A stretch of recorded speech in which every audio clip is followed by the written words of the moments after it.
আজকে আমি তোমাদের সঙ্গে যে রেসিপিটা শেয়ার করব সেটা কিন্তু আমার ভীষণই পছন্দের একটা রেসিপি। আজকে আমার রেসিপি হচ্ছে এঁচোড় চিকেন।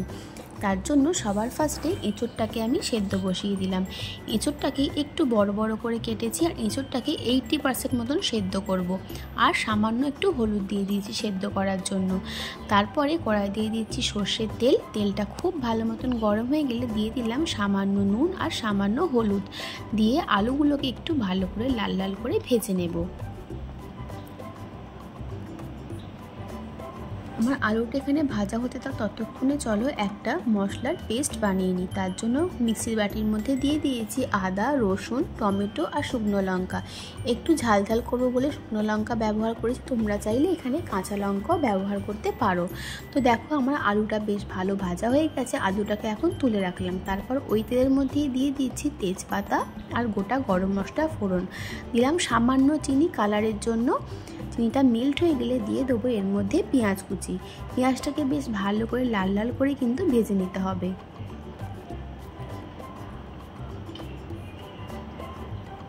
তো পেঁয়াজটা বেশ ভালো ভাজা হয়ে গেছে। এখন দিয়ে দিচ্ছি আদা, টমেটো, শুকনো লঙ্কা আর রসুনের পেস্ট। সামান্য একটু জল দিলাম মিক্সির বাটিটা ধুয়ে। তারপরে দিচ্ছি কিছু গুঁড়ো মশলা, কাশ্মীরি রেড চিলি পাউডার, জিরের গুঁড়ো, ধনের গুঁড়ো, হলুদ গুঁড়ো আর দিচ্ছি পরিমাণ মতো নুন। দিয়ে এই মশলাটাকে গ্যাসটা লো টু মিডিয়ামে করে খুব ভালো করে কষিয়ে নিতে হবে। তো আমার মশলাটা কষানো হতে থাকে এদিকে ততক্ষণে চলো দেখে নিই আমার এঁচোড়টা কতটা সেদ্ধ হয়েছে। এঁচোড়টা কিন্তু প্রায় 80% সেদ্ধ হয়ে গেছে। এখন এটার গ্যাসটা বন্ধ করে এটা একটা ছাঁকনির মধ্যে ছেঁকে নেব, জলটা আমি ফেলে দেব।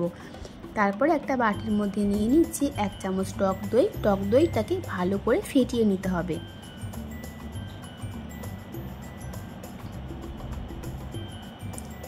তো দেখো টক দইটা কিন্তু খুব ভালো মতন ফেটিয়ে নিয়েছি, দেখে বুঝতেই পারছো। আর দেখো আমার মশলাটাও কিন্তু প্রায় কষানো হয়েই এসেছে।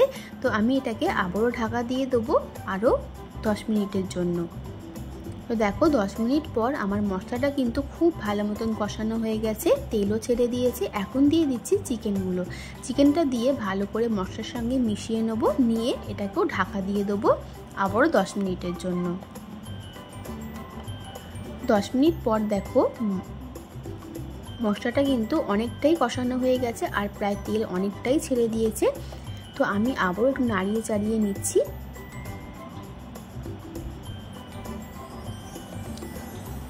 তো আমি এটাকে খুব ভালো করে আবারও একটু মিশিয়ে নিয়েছি মশলার সঙ্গে। এখন আমি দিয়ে দেবো যে টক দইটা ফেটিয়ে রেখেছিলাম, সেই টক দইটা আমি এর মধ্যে দিয়ে দেব।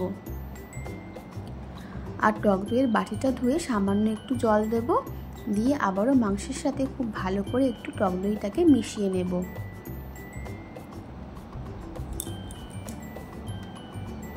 তো আমি টক দইটা খুব ভালো করে মিশিয়ে নিয়েছি, আবারও এটাকে আমি ঢাকা দিয়ে দেবো 5 মিনিটের জন্য। তো দেখো 5 মিনিট পর আমার চিকেন থেকে কিন্তু অনেকটাই জল বেরিয়েছে। আমি এই সময় এটাকে আবার নাড়াচাড়া করে নিয়ে আমি এই সময় যে এঁচোড়গুলোকে সেদ্ধ করে রেখেছিলাম 80% ছেঁকে রেখেছিলাম জল থেকে, সেই এঁচোড়গুলোকে আমি এর মধ্যে দিয়ে দিচ্ছি।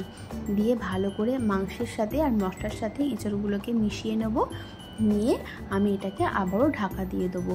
আর গ্যাসের ফ্লেমটা কিন্তু আমি একদম লোতে করে দিয়েছি। আর লোতে করেই রান্নাটা পুরোটা আমি কমপ্লিট করব। তো খুব ভালো করে মিশিয়ে নিয়েছি, আবারও আমি ঢাকা দিয়ে দিলাম 10 মিনিটের জন্য। 10 মিনিট পর দেখো আমার মাংস থেকে কিন্তু অনেকটাই জল ছেড়েছে আর একদম তেলও ছেড়ে দিয়েছে। তো ভালো করে আবারও একটু নাড়িয়ে চাড়িয়ে দিচ্ছি যে তলায় লেগে না যায় সেই জন্য।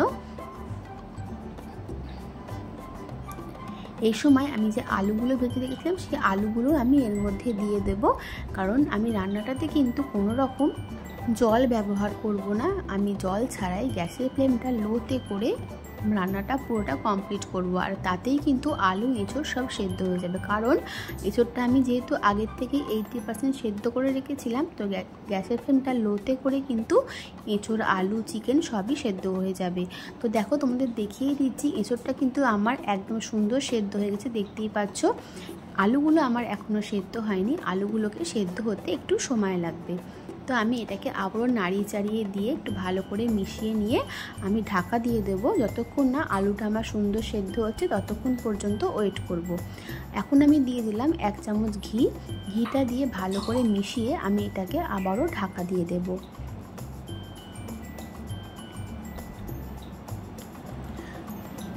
10 মিনিট পর দেখো আমি আবারও এটাকে একটু নাড়িয়ে চাড়িয়ে দেবো যাতে তলায় লেগে না যায়। যেহেতু আমি এর মধ্যে কোনো জল ব্যবহার করছি না, সেই জন্য মাঝে মধ্যে কিন্তু নাড়াতে হবে, না হলে তলায় লেগে যেতে পারে। তো আমি এখন একবার দেখে নেবো আলুটা আমার কতটা সেদ্ধ হয়েছে। যদি সেদ্ধ না হয় তাহলে এটাকে আমি আবারও ঢাকা দিয়ে দেবো। আমি এটাকে আবারও ঢাকা দিয়েছিলাম 10 মিনিটের জন্য।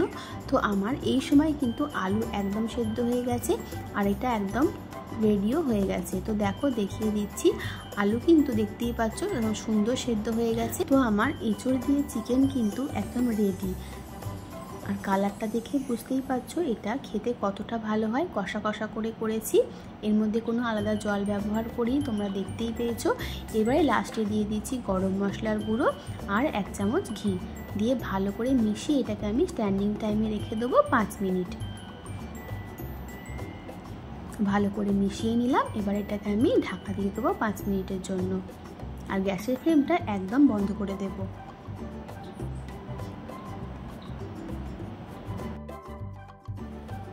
তো আমার এঁচড় চিকেন একদম রেডি, যা গরম গরম ভাতের সাথে, রুটির সাথে, লুচি, পরোটা সব কিছুর সাথেই কিন্তু ভীষণভাবে ভালো লাগে। রেসিপিটা ভালো লাগলে তোমরা অবশ্যই বাড়িতে বানিয়ে দেখো, আর ভালো লাগলে তো আমাকে কমেন্ট করে জানাবে। সাথে সাথে বন্ধুদের সাথেও আমার এই রেসিপিগুলো শেয়ার করার অনুরোধ রইল। সবাই খুব ভালো থেকো, সুস্থ থেকো। আসবো আবার নতুন কোনো রেসিপির সাথে। আর আমার চ্যানেলটা সাবস্ক্রাইব করে দিও, আর ফেসবুক থেকে দেখলে ফেসবুক পেজটা ফলো করে দিও। সবাই খুব ভালো থেকো, সুস্থ থেকো। আর আমার পুরো ভিডিও দেখার জন্য অসংখ্য ধন্যবাদ।